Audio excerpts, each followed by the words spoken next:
Maka Abu Yazid Al-Bustami, perkataan beliau masyhur sekali ketika berbicara tentang para ulama syariah. Kalau kita ini ulama syariah yang berlapik kitab, ini ulama syariah.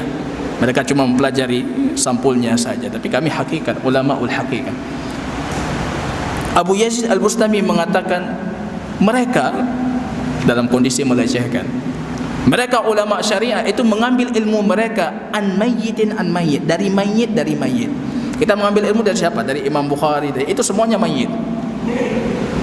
Wa nahnu na'khudhu 'ulumana min hayyil ladzi la yamut. Tapi kami mengambil ilmu kami dari zat yang tidak pernah mati, langsung dari Allah.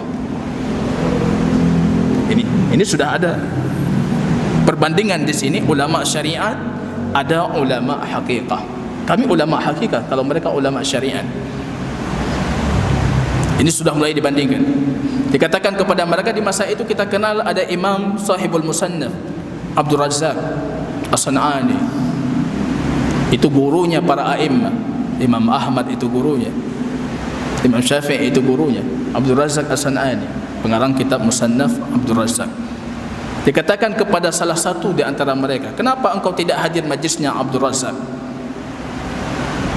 Ma yasma' min Abdul Razzaq man yasma' minal Malikil Khallaq. Untuk apa kita dengar dari si Abdul Razzaq kalau kita langsung mendengar dari Al-Malik Al-Khallaq, Allah.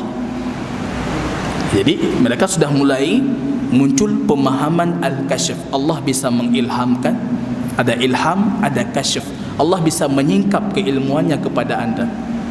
Allah bisa mengilhamkan. Di sini sudah mulai muncul wali itu lebih baik dibandingkan Nabi. Kalau Nabi mengambil ilmu secara wasitah dengan perantara Jibril, mereka mengambil ilmu tanpa butuh Jibril, langsung sudah mulai al-kasyf. Menariknya, pernah saya baca satu buku dari Sufiyah.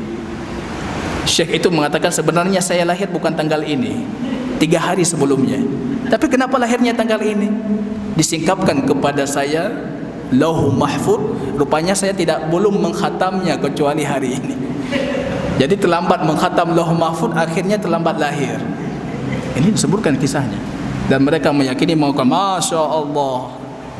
Ini sudah muncul ulama hakikah, ulama syariah. Ada ilhamat, ada kasyf, ada orang yang diilhamkan.